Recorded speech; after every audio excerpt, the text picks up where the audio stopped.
pourquoi une révision constitutionnelle au lieu d'un changement. Les professeurs ont donné la réponse. Mais je voudrais rappeler que dans notre constitution, autant que dans toutes les constitutions, il n'existe aucune procédure pour changer une constitution. Vous ne trouverez aucune constitution qui décrit comment on remplace une constitution en vigueur par une nouvelle constitution. Même quand on évoque le référendum, vous regarderez dans le texte constitutionnel de la 4e République, le référendum qui est prévu, il y a 2 types de référendums, celui qui est engagé par le chef de l'État ou celui qui est engagé par les citoyens. Mais aucun de ces référendums ne dit que c'est pour changer une constitution. Ça veut dire que si vous voulez changer une constitution, vous êtes obligé de passer par la procédure de révision constitutionnelle. Mais en même temps, la notion de révision constitutionnelle, la Constitution ne prévoit pas quel quota de la Constitution maximum il faut réviser pour dire qu'on est dans une révision, et au-delà de ce quota, on est dans un changement. Ça veut dire que de l'article 1er au dernier article, vous le révisez chaque fois que vous réécrivez, ou chaque fois que vous faites même la renumérotation des articles. Vous supprimez un article, vous réalignez les articles, vous faites une modification constitutionnelle, et la profondeur de la révision peut amener à ce qu'on appelle un changement de constitution. Le professeur Rounak l'a expliqué tout à l'heure, vous changez de régime, vous changez un certain nombre de leviers importants de la Constitution. À ce moment, on considère qu'on a changé de Constitution. Je comprends pas. On nous change de république. Oui. Voilà. Est-ce que c'est comme ça qu'on change de république? Non. Pour changer de république, il y a une procédure bien établie qu'on a déjà fait plusieurs fois. On est à la 4e République, donc on sait le faire. Est-ce que c'est comme ça que ça s'est fait les autres fois qu'on a voulu changer de république? Non. Ils savent très bien que ce qu'ils sont en train de faire, ce n'est pas légal. C'est un renversement constitutionnel. On ne peut pas passer de la 4e à la 5e République de nuit, voté par quelques députés. Non. Hier, j'ai diffusé une vidéo de Feu Gnassingbé Yadema. Quand il faisait la campagne pour la 4e République, il a dit « le pouvoir ne m'appartient pas, le pouvoir appartient au peuple ». Donc, il faut demander au peuple s'il veut changer de république ou pas. Faire un projet, soumettre au peuple pour que le peuple vote oui ou non. Est-ce qu'on ne sait pas changer de république au Togo? Si, on sait le faire. Ce n'est pas la première république. Pourquoi on n'a pas fait comme les autres fois? Est-ce qu'il y avait un débat? C'est maintenant qu'il crée le débat. Il crée la crise exprès pour pouvoir changer de république. Parce que pour qu'on puisse changer de république, il faut qu'il y ait certains troubles. Il faut peut-être à la sortie d'une guerre, peut-être à la sortie de gros bouleversements sociétaux. Parce que la Constitution, c'est un contrat de société. C'est la fondation de la République. Donc, il aurait fallu aller au référendum. C'est ce que vous nous expliquez. On n'avait même pas besoin de changer de but. Donc, on n'a même pas besoin d'aller au référendum puisqu'il n'y avait aucun problème. C'est maintenant qui crée le problème. Ah. Pour vous, vous ne trouvez même pas l'opportunité d'un changement, d'un passage de la 4e République à la 5e République? Non. C'est bien votre point. Mais le problème, le fait est que la réforme, elle est là. Non, la réforme n'est pas là. On se bat pour que justement, Monsieur le Président de la République applique la Constitution de 92. L'article 150, il peut le faire. Alors, usurpation du pouvoir constitutionnel originel, je viens de le dire, c'est le peuple qui est le seul détenteur du pouvoir constitutionnel originel. Et donc, si on veut établir une constitution ou on veut changer de constitution, là on est dans l'exercice du pouvoir constitutionnel originel. Et donc, c'est seulement le peuple qui peut changer de constitution. On l'a dit, un peuple a toujours le droit de changer de constitution.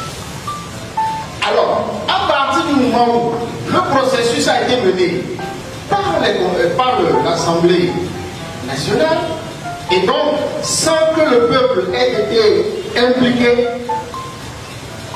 il va sans dire qu'il y a une usurpation. Autrement dit, les parlementaires ou les députés qui sont considérés comme les envoyés du peuple, les représentants du peuple, ont exprimé quelque chose qui appartient normalement au peuple lui-même.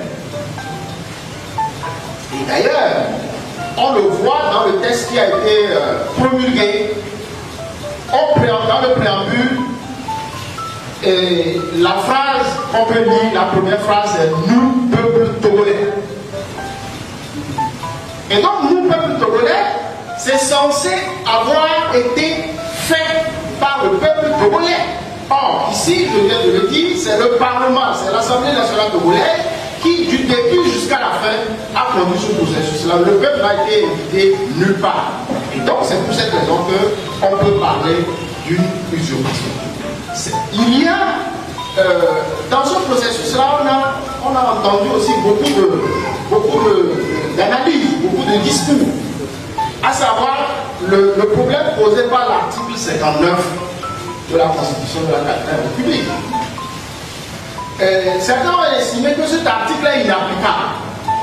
Mais si cet article est inapplicable, ça veut dire qu'en réalité, les autres articles ne sont pas non plus applicables.